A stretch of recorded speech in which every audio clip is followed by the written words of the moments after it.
Welcome to a little bit of Lab Rat Fun, Networking with Fish. We're going to go ahead and play in the lab together.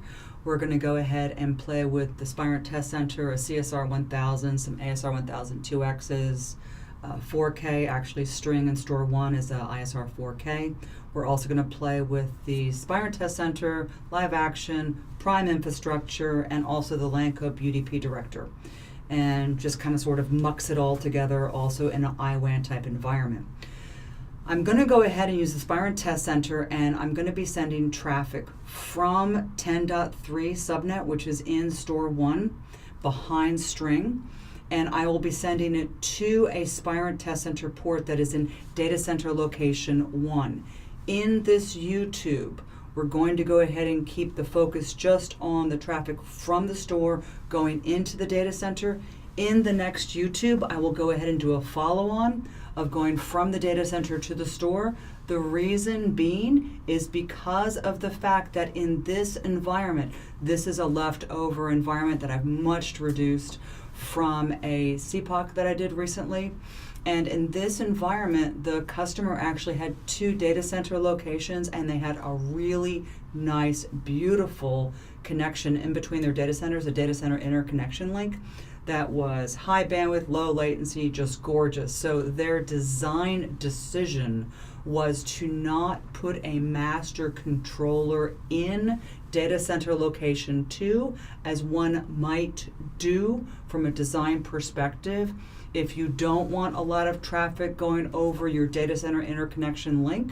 So what they're doing is they're going to go ahead and have one controller that is over in data center location 1, and it is going to control and be the master for the 4 IWAN border routers, Paneer, Dingo, Rhine, and Garrison. So we're going to deal with that in the next YouTube. So that's the traffic coming back, and that is a design decision and a design choice. So that will be in the next YouTube. What we're going to go ahead and do is focus on the traffic going from the store up to data center location 1. I want for a software-defined wide area networking, which is in Cisco's, it's IWAN. And what I want is I want my business critical traffic to actually go over the MPLS link, because I'm paying money for my business critical traffic to have good SLAs and to be treated as VIP traffic. And what I want also is I want my CS1 scavenger traffic to go ahead and go out to the internet. So I want to actually do steering. And in our environment, the key thing here is going to be the source in the store 1 behind string, and the destination in data center location 1 are going to be the exact same host devices. One will be doing EF between the 2 of them bidirectional. One will be doing CS1 between the 2 of them bidirectional. And what we want in our software-defined wide area networking is to actually put PFR, performance routing, on top of routing and actually steer over the 2. So that's what's going to be happening here, just to explain a little bit of IWAN.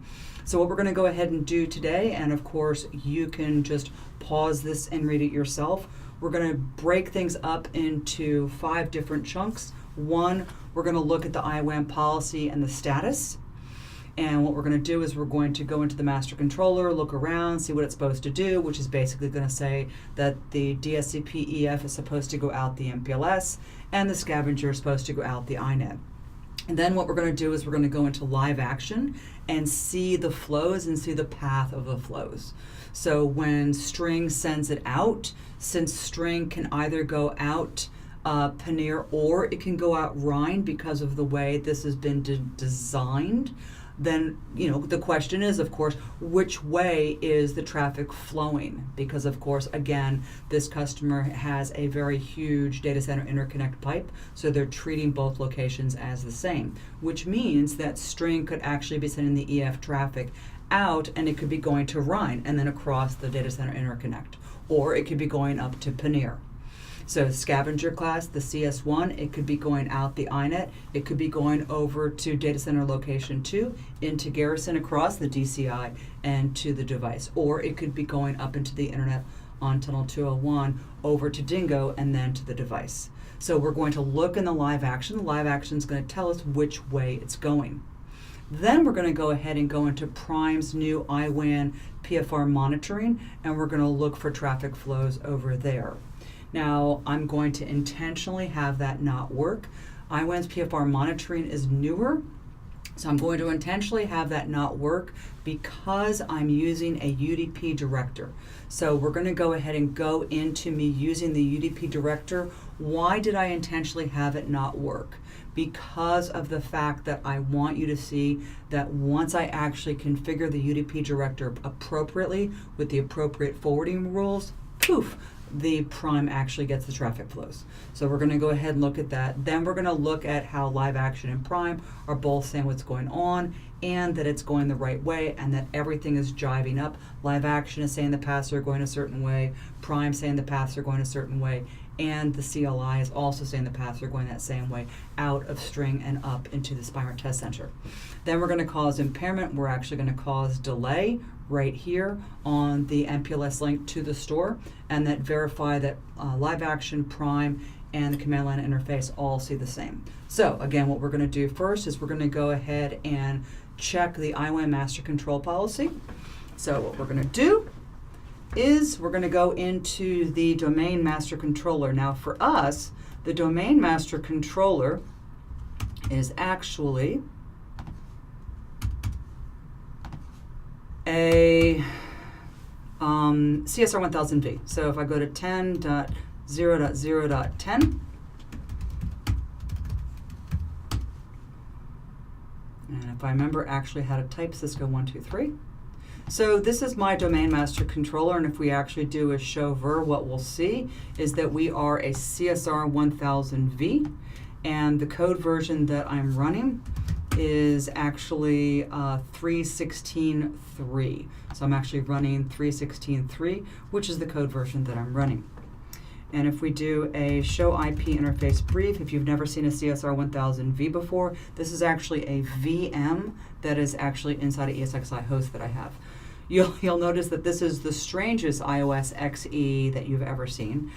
So it actually, instead of having gigabit 00 whatever, it's just gigabit 1, gigabit 2.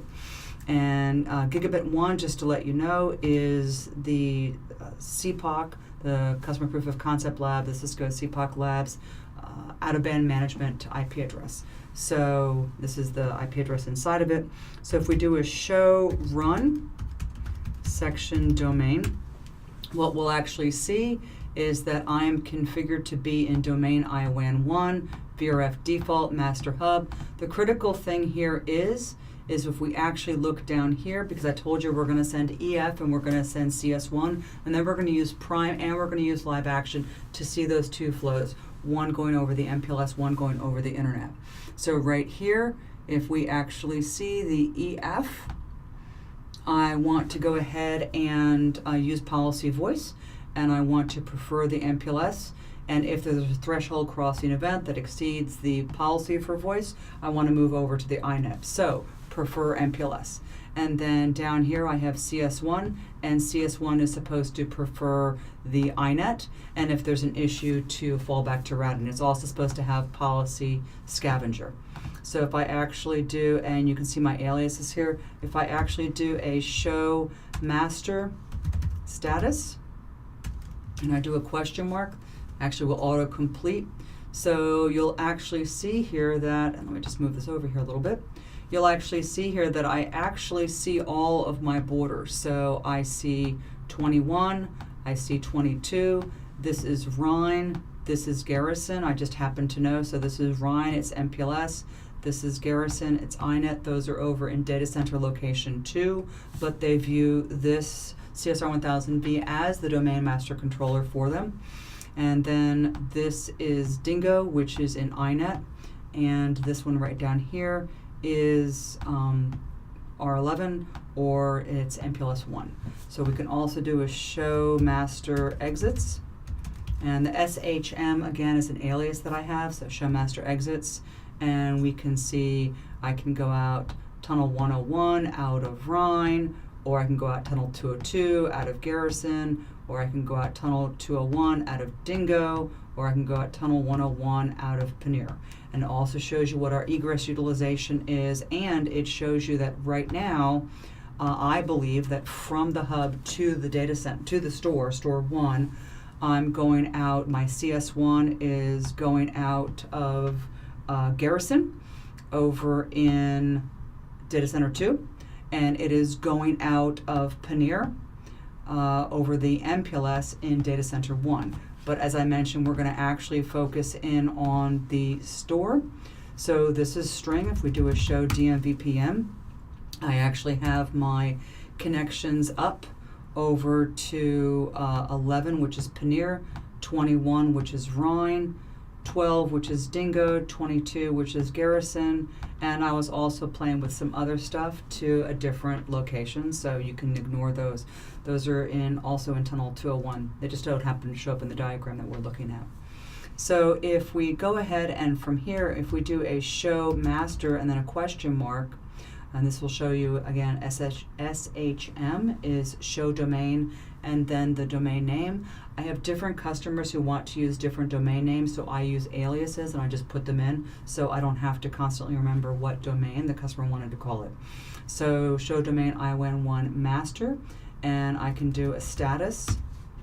And basically, I really don't care about any of this stuff up here. Where I really start at is I start at MET. So my eye goes right down to where MET is, and then I just move on. So I can see that I actually have 2 different paths over tunnel 101. This is to Paneer, and this one is to Rhine. I just happen to know it because I created them. And then tunnel 201, I have INET. I have 2 paths as well. So if we do a show master, and then I'll go ahead and do this, and then traffic class summary, what it looks like from my perspective, from the CLI perspective, is that my device at the store is talking to the domain master controller, and because the minimum requirements are met, and I actually see all 4 of my paths out that I expect because I have 4 borders on the other side.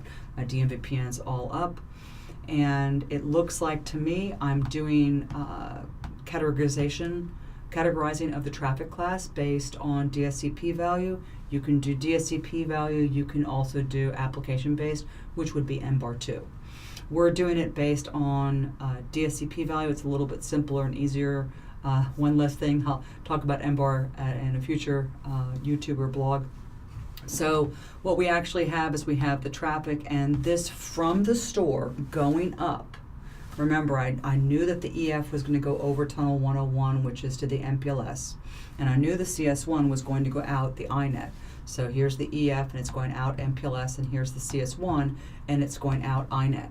But what I didn't know is what, when it goes out the MPLS, remember I have two devices up at the data center locations. I have Paneer, which is in data center location 1, and I also have Rhine, which is over in data center location 2. So from that perspective, I could have chose either one. So what we did was we actually gave the path IDs meaning. So I can tell you that if the path ID is a 1, it is in data center location 1. And if the path ID is a 2, it is in data center location 2. So I can say that I expect my traffic to go from the store up to Paneer over the MPLS for the EF traffic, and from the store over to Garrison data center location 2 for the INET traffic. This is just an example of actually using your configs to show what your intent is. So if we go ahead and go back, that is all of that. We went to the domain master controller and we went to the store, and we see the traffic. So we see what we believe is that the DSCP traffic is going up to Paneer, and the CS1 traffic is going over to Garrison. And we're supposed to go into LiveAction and see the traffic flows. So let's go ahead and go into LiveAction. I have a number of devices up. So this is LiveAction.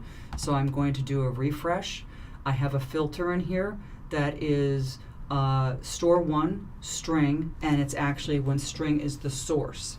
And I have it marked based on DSCP. So if we zoom in just a little bit, what we can see is that my green is going this way, and I mentioned to you that the CLI was showing that from string, the EF traffic was going to Paneer, and that the CS1 traffic was going to Garrison over in data center location 2. And that's exactly what the LiveAction is showing you. We are going to Paneer over the MPLS for the EF, and we're going to Garrison over the INET for CS1. Now, this sometimes what I'll actually end up doing, but you can see that the EF traffic is going this way, and the CS1 traffic right here is going that way.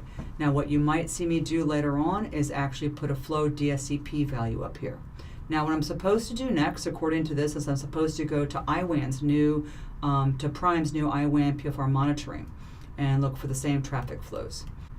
And let's go to services, and let's go to PfR monitoring. So let's pretend we already had all of our devices in here, and then we do PfR monitoring. And when we go to PfR monitoring, we don't really see a lot. And that's like, okay, so what do we do now? Well, while we had all those devices in there, what we really want to do is we also want to do an endpoint association. So we want to actually populate in here the 4 borders. So we're going to go ahead and do an add and go to locations, and then data center, and then 10.1.0.0 and 16, and come over here and get a drop down. And since it already picked Garrison, no, I really want to pick Paneer. We'll pick Paneer, and then we'll go ahead and do save. And I'm going to go ahead and do that 3 more times, 1 for Rhine, 1 for Garrison, and 1 for Dingo. Okay, so now we see all 4 of our borders, so let's go ahead and come back over here and go to PfR monitoring again. Again, this is newer, so once you actually add the endpoint associations in there, you're good. And let's go ahead and refresh. And it's very strange, right? We're not getting anything. We're just not getting anything. It's just like I'm just not receiving anything. Now, of course, I actually am expecting this. Why am I expecting this? Because I didn't configure the UDP director and reflector. So if we actually look back over here, when we go into LiveAction, as we saw, that was perfectly fine and okay. It showed that the store was sending the DSCP traffic towards Paneer, and that the scavenger traffic, the CS1, was going over towards Garrison, and then of course across the data center interconnect, but that's the customer's design. We go over to Prime, first time using it, we have all this other stuff, all the devices already in there, we add the endpoint association, still don't see the flows. Now if you see right here, what I really have is I really have a Lancope UDP director that is the store is actually going to go ahead and send, because this is PfR information. This is performance routing information. It's going to the LiveAction. We also needed to go to Prime. Technically, however, the stores are not sending to 10.1.0.60. The stores are actually configured to send PfR information to the collector at 10.1.0.70. Who decided that? Let's go back into the domain master controller.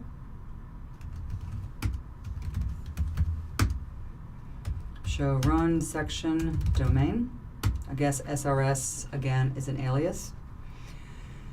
The domain master controller, the software defined wide area networking controller, is configured to have PfR information sent to collector 10.1.0.70, port 2055.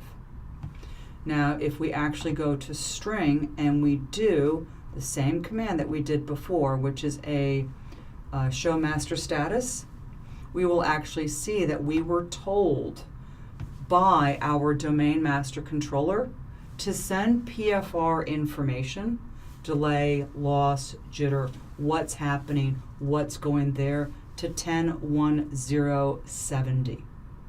10.10.70, port 2055 is not my LiveAction. That IP address is a Lancope UDP director.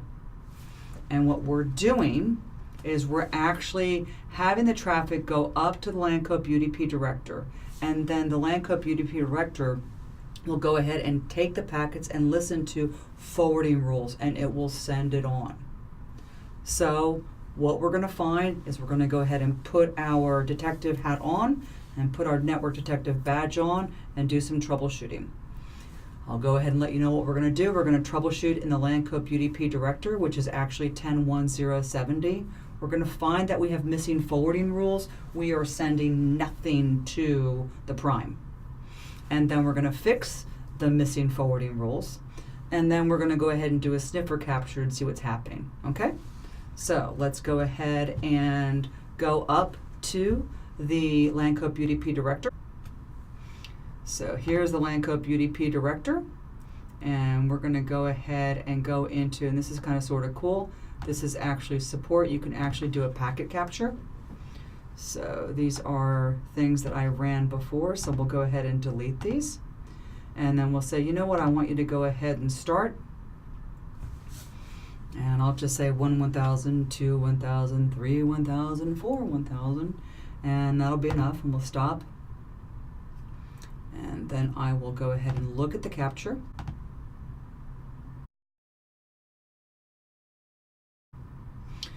So you can see that I have a lot of other devices in here that I'm not actually showing you, but let's focus in on 10.3. So 10.3.0.31 is actually strings loopback address. So 10.3.0.31 is configured to send, so the first packet that actually comes here is 10.3.0.31 is sending traffic to 10.1.0.70.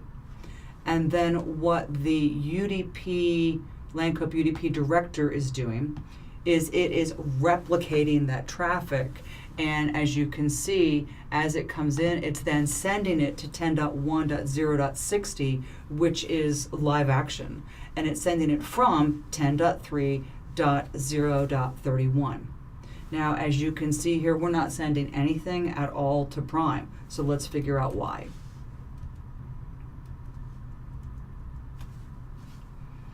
So let's go ahead and go to here. I'm going to go up to configuration. And we're going to look at the forwarding rules. Oh, well, that's exactly the issue right there. So the issue is that the only forwarding rule that we have is for traffic to actually go to LiveAction.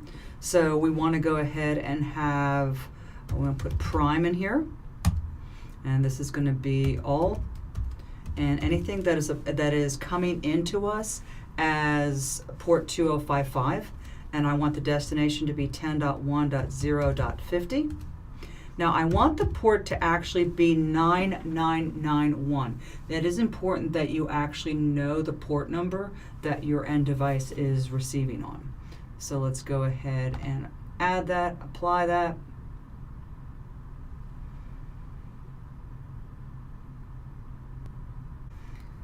So let's go do a packet capture again.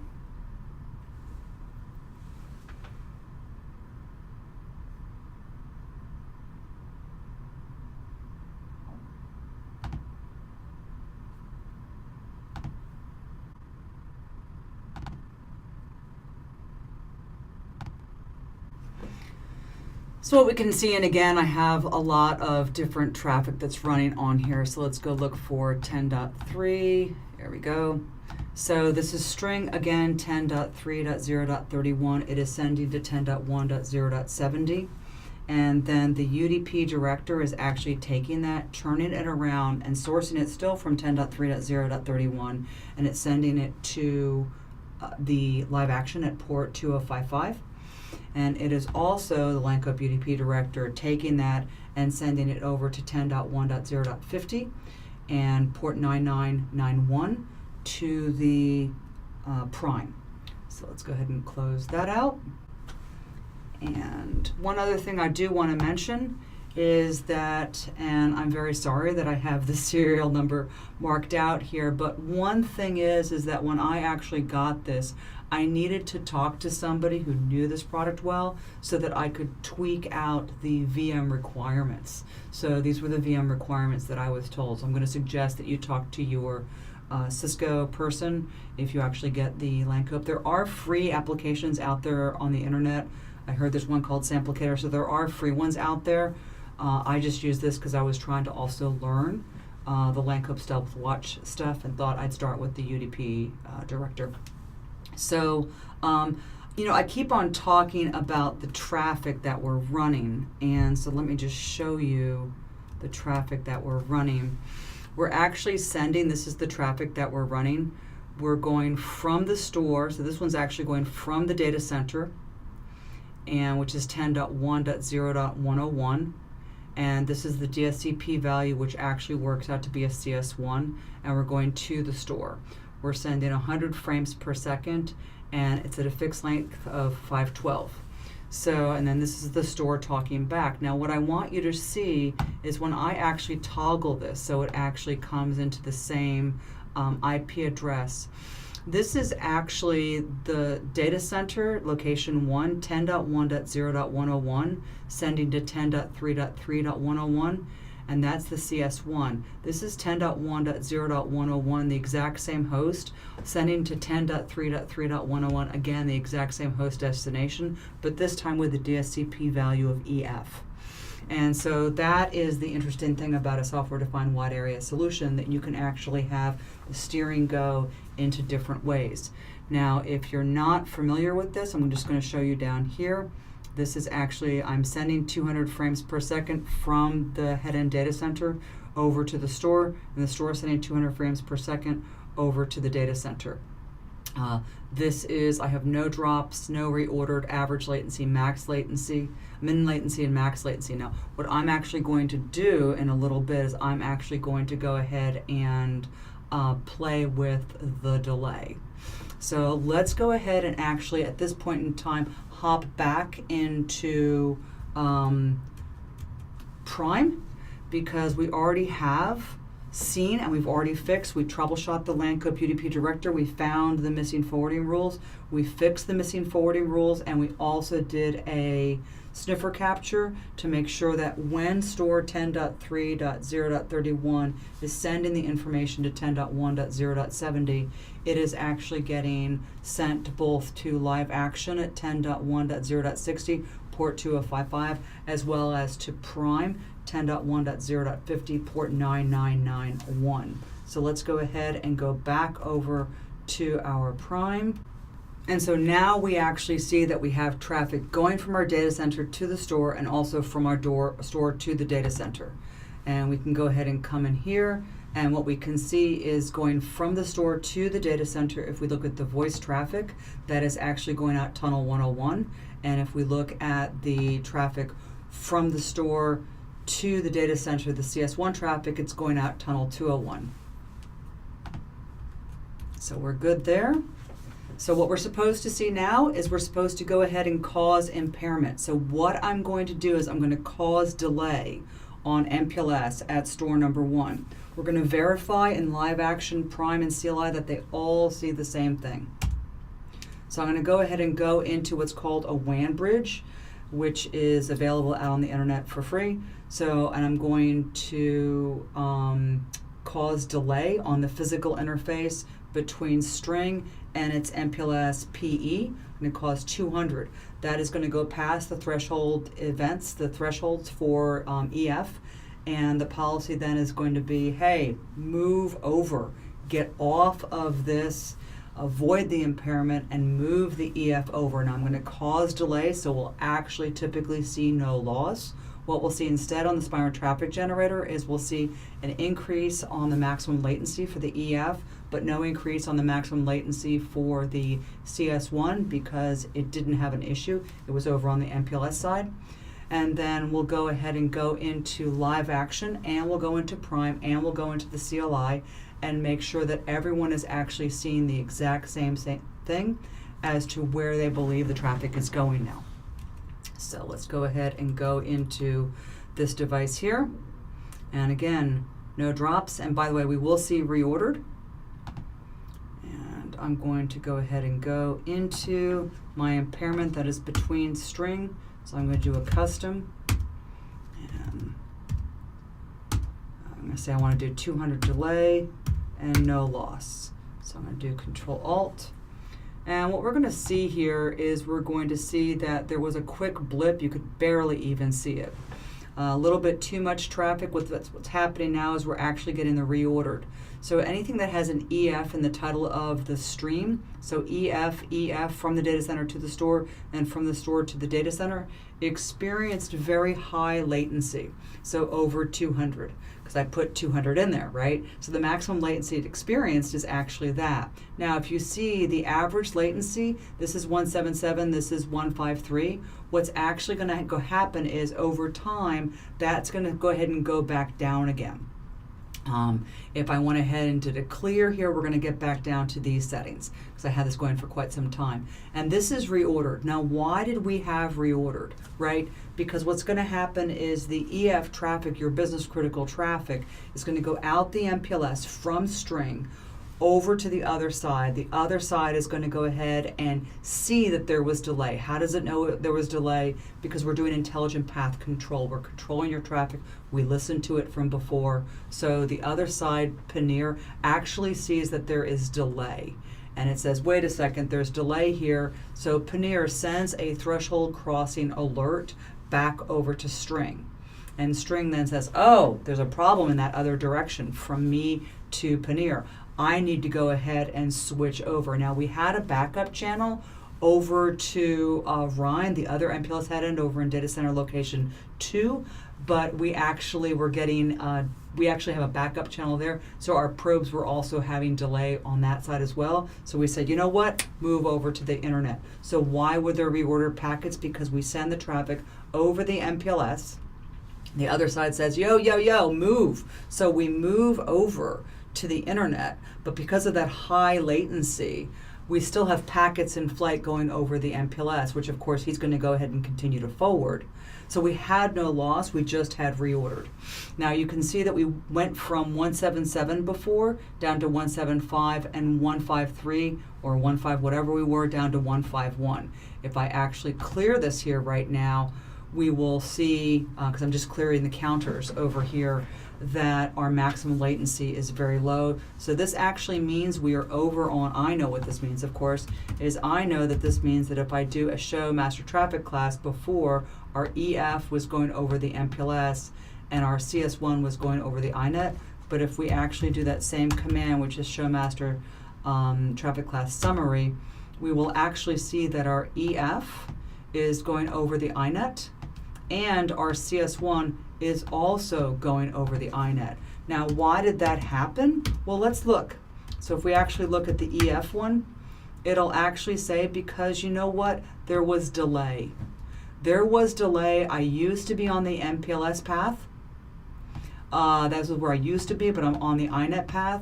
I'm currently in policy, and there was delay. There was delay on my primary channel. So I moved from the MPLS channel over to the INET channel. Now, of course, you can see that I was doing a lot of playing today, but this is the one that happened most recently, so 6:10 p.m. You can see that that's just a few minutes ago. My clock says 6:13, and so the MPLS, and how much delay was there? Oh, look, it was 200. So we can go ahead and see that. Now, let's go ahead and go over to Prime and to LiveAction and see if they agree with us. So this is actually showing that both my EF and my CS1 are going over the INET, which are actually going over to Garrison. And so let's go ahead and go over to here. Let's go ahead and hit refresh. So what you can see is I don't actually have auto refresh enabled. And so what we can see is that store 1 to the data center and data center to store 1. You see these little lines, we're on one page. Of course, I don't have a lot of devices on here right now. And you can see that there's this little circle right there. And it also happened all the way up here. This is like 613, I guess, right here, because this is 610, this is 615. Now, this little circle right here corresponds to this. There was a traffic issue. So the green line here with the little dot is you're having no traffic issue between the store and the data center. The little circle said that there was a traffic issue, but we corrected it. It was something that we could actually move around from. And if you had a little red one there, that would be there was a traffic issue and we couldn't correct for it. So obviously at the same time, my WAN bridge was in both directions. My traffic from store 1 to the data center, of course, my DSCP EF traffic, which was going over the MPLS, got impacted, but it got corrected, right? It was on the MPLS, then it moved to the INET. So if we actually look over here and see this, and we highlight it, what we can see is that it says MPLS 1:201 and then voice EF. So this is actually what's getting impacted right now, our voice traffic. So if we actually zoom in on this, we can actually see that the impairment started at 6:13 p.m. Now Prime actually has a 5-minute average. I haven't played yet to see if I can reduce that. So while the WAN bridge was like, bam, here's 200 in delay, there's a 5-minute average. So this is an average of what's going on. But we can see that it's having problems. And then if we go ahead and come in here, and if we see the voice, now of course we're looking at a 15-minute average, so this is a 15-minute average. We can see that we're actually going over the voice here right now. The scavenger is still going over tunnel 201. Now let's go ahead and see if that is in keeping with what we see over in the LiveAction, because we can see it here. We can also see that there's a delay that was told, and it's 200, so that's perfect. We're spot on. And let's go ahead and go over to LiveAction and see what LiveAction says. So I'm going to go ahead and do a refresh. What we're expecting is that the EF, which is kind of sort of purplish, is going to move over here. Now that's a little bit hard to see, the green and the purple over here. So what I'm going to do is I'm going to do a flow DSCP equals EF. Do a refresh there. Now we saw over in Prime that it also said, hey, when we zoomed in on delay, there was delay. So what does LiveAction do? LiveAction can also go ahead, you can open up the dashboard, if I can just remember how to do that, look at the PFR and say I want this for the past 15 minutes. And we see that string is actually having a whole bunch of delay. So this is the top sites by alert, and we have delay. So we can do that. You can also do 30 minutes, 1 hour, whatever. So the biggest alert that we're having right now is delay. And that's it. And so hope you had fun playing the lab and networking with Fish.